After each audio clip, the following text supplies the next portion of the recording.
BookTube! My name is Sarah and welcome to Reading Category Romance. And welcome to another daily reading vlog. Today is Monday. It is the 8th of September. It's my 11-month transplant anniversary. And it is about 1 o'clock. It's 10 after 1 in the afternoon. And I am in the car, as you can tell, I am driving. And I'm stuck in traffic on the Don Valley Parkway. Anyone else who is in the city of Toronto knows it does not matter what time of day you are on the DVP. You are going to get stuck in traffic. So I am done at the hospital and I am on my way back to work for the afternoon. So yay. So I've got 4 hours? 1 to 2, 2 to 3, 3 to 4, 4 to I don't have to work till 5. So by the time I get to work, I'll have 3 hours of work to do, but that's okay. I do not mind at all. What are you doing? Thank you for signaling. Anyway, sorry. I am just letting you guys, giving you guys a bit of a health update. I promise not all these vlogs are going to be health update related. After this, let's hope we don't have to worry about that for a little while. But anyway, I saw the doctor and I had the blood work done this morning. It's the special blood work that I have to get done in the hospital because the test has to get sent to California, and it's to test to see if my heart is in any way rejecting. If it ever comes back showing that there is the possibility, then I have to get, pardon me, I've got the hiccups, then I have to get another biopsy done. But as long as everything keeps going tickety-boo, I don't need biopsies, which is fantastic. So anyway, I had the blood work done and I saw the doctor briefly. She said to me, she goes, they booked her back to back, almost on top of each other. She goes, the clinic is just so badly run. She was telling me this. And I mean, I can see it, there are so many people there. But anyway, she said that everything looks great. They are going to book me again to get more fluid taken off because I'm already gaining back weight, which is all fluid basically. Nice car. And so that's probably going to be in another month or so. So I'm going to have to go in for that, which is fine. And I do not mind getting it done because it makes me feel better. So I did ask her about the appointment that I have at the end of the month with the oncologist, because the oncologist word scares me. And I think that you guys would probably be the same as well. But she told me not to worry about it, that it's more that she's a general surgeon and they just have to look into it just to absolutely make sure that it's not what it might be, it's not the C word. And she said they think that maybe whatever this thing is on my appendix is what could be causing this fluid buildup, because if it is a tumor of some kind or something like that, right? She said that does cause fluid buildup.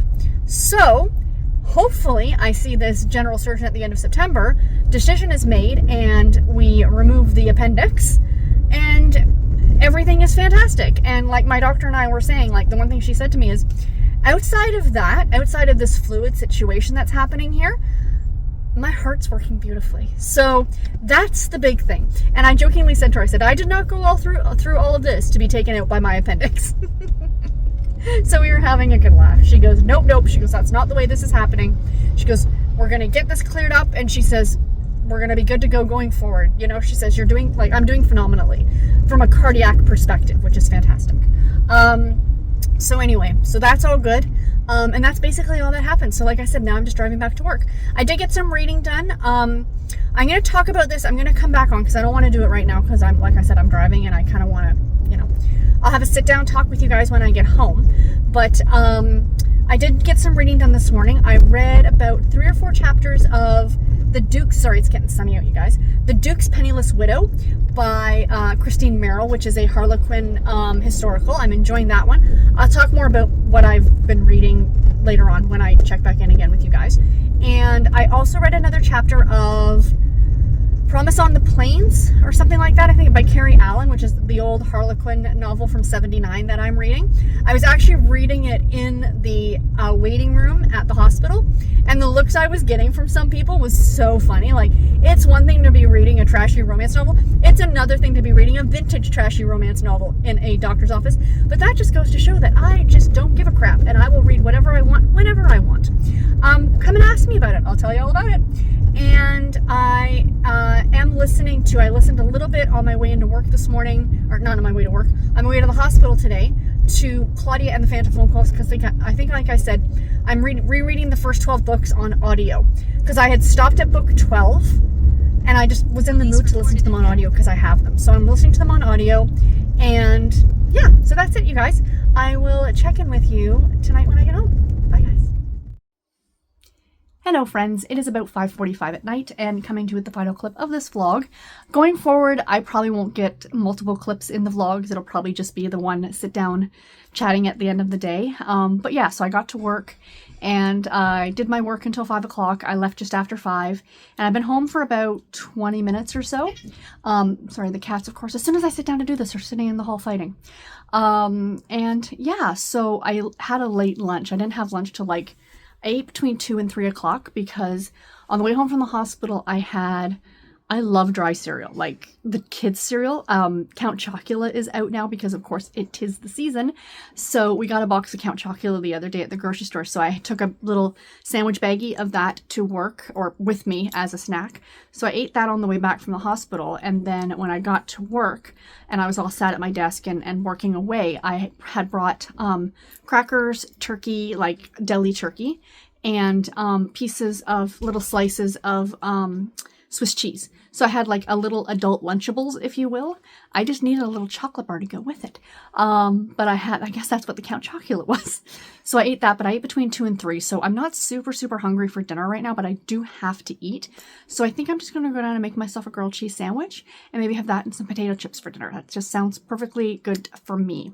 But I did mention that I want to talk about something now because, something has kind of changed. Okay, so I did a video like 4 or 5 weeks ago, I can't remember how long ago, on Speechify, an app that you can download. It is a paid-for app. It's actually quite pricey, to be completely honest, and I've noticed some issues with it since doing that video. Now, I talked at length on how much I enjoyed that app and how great I thought it was, and I thought I was doing myself and you guys a service by using the app for a good couple of months to see what I thought about it before I sat and did a video.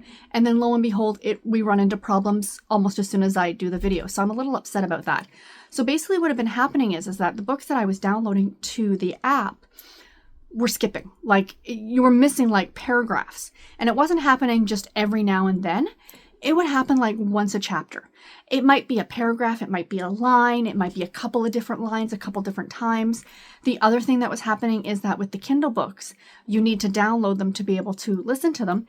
And like, for example, I put one of my Kindle books to download, and then I went and forgot about what made my lunch, and I came back, it was still only at 1%. So clearly the app is not working anymore. So I decided to go ahead and cancel my subscription. $40 a month is a lot of money for something I was not happy with anymore. And I sent them a long email stating that I was not happy. It was working great. Now, all of a sudden, for whatever reason, somebody has dropped the ball and stuff just does not seem to be working the way that it was. And the other thing that I pointed out, for those of you who might not know this, Kindle, if you have a Kindle, you can now do text-to-speech on your Kindle app, on your phone or your tablet, your iPad, whatever the case may be. And I believe, now don't quote me, any of you who do have this, if you could let me know, on newer generation Kindles has this option. So you basically like click on the center, like open your book and you click on the center of the screen, and then you go to like the A, like where you would change the font, and then you select more, and it gives you like audio, adaptive audio or something like that, and you make sure you toggle it so it's on. And then you exit out of that, and then you go and tap in the center of your screen again. And then at the I would show you guys this, but I film on my phone and I can't show you on my phone. And you go down to the bottom and it gives you a play button. And you can play it. Now, it's an AI voice, but it's still text-to-speech. And guess what, guys? It's free. Unlike Speechify, which costs you $40 a month. Yes, you're getting a more realistic AI voice with Speechify, but at least this one works, and the other one, like I said, skips around. So which do you think is better? Your mileage may vary, but I decided to go ahead and cancel Speechify. I'm not mad about it. When I emailed back with the standard, probably AI reply. We're sorry for your inconvenience. Please accept, this coupon or whatever it was to rejoin at half the price for a year membership. No, thank you. No, thank you. Because it was still going to be like well over $100 and some odd.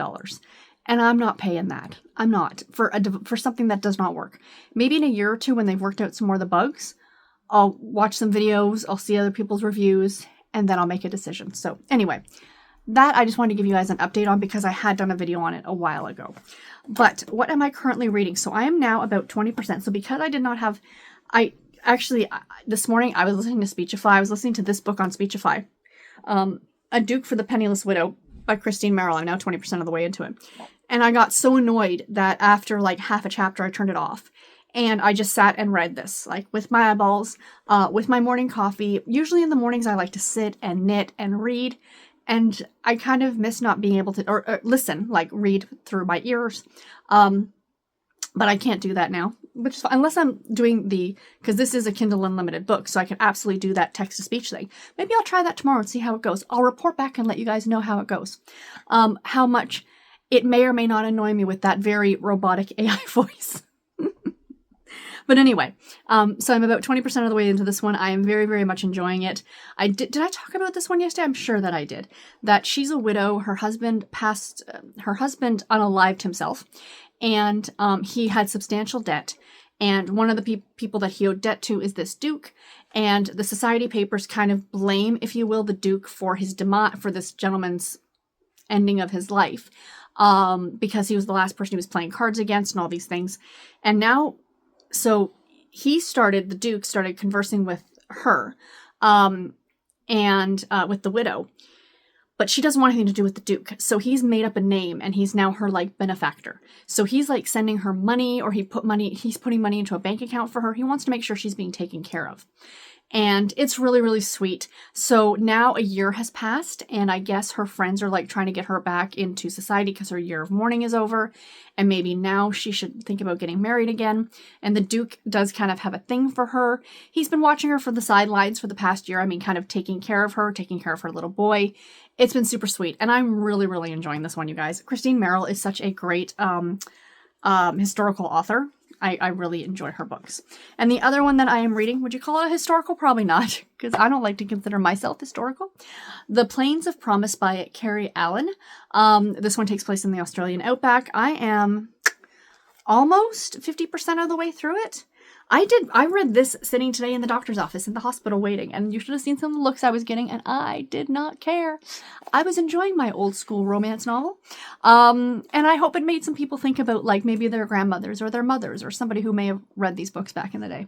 But anyway, so in this one, 4 friends go off to this one friend's family's station in the Australian outback where they herd and care for sheep, like they're sheep farmers, if you will. So they're there on holiday for like 4 weeks, and it's 2 couples, and both of the one girl, Donna, not our female lead, but Donna, she kind of has her eye on Brad, the one guy's cousin who runs this sheep farm thing.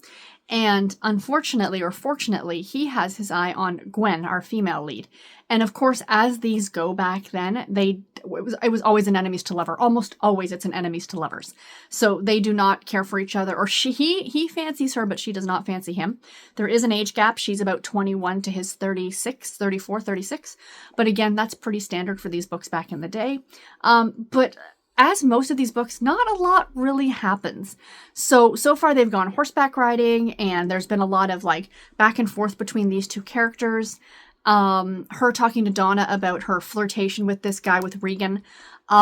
But halfway through, and that's really, these are definitely more character-driven stories than plot-driven stories, let's put it that way. So yeah, but I am about that far into it. I should finish this in the next few days, I hope. Maybe I'll get another chapter read tonight. These don't have a lot of, like these, I think there's only 8 chapters in this book, and I'm about to start chapter 4. So maybe I'll get chapter 4 done tonight, and then I will be halfway through this book, and I can finish it maybe in the next few days. Because I'd like to start another physical book, because I do enjoy reading them. Anyway, guys, I am rambling. I'm going to go down and make my grilled cheese, and I will talk to y'all later. Take care and happy reading, everybody. Thank y'all so much for watching. Bye, guys.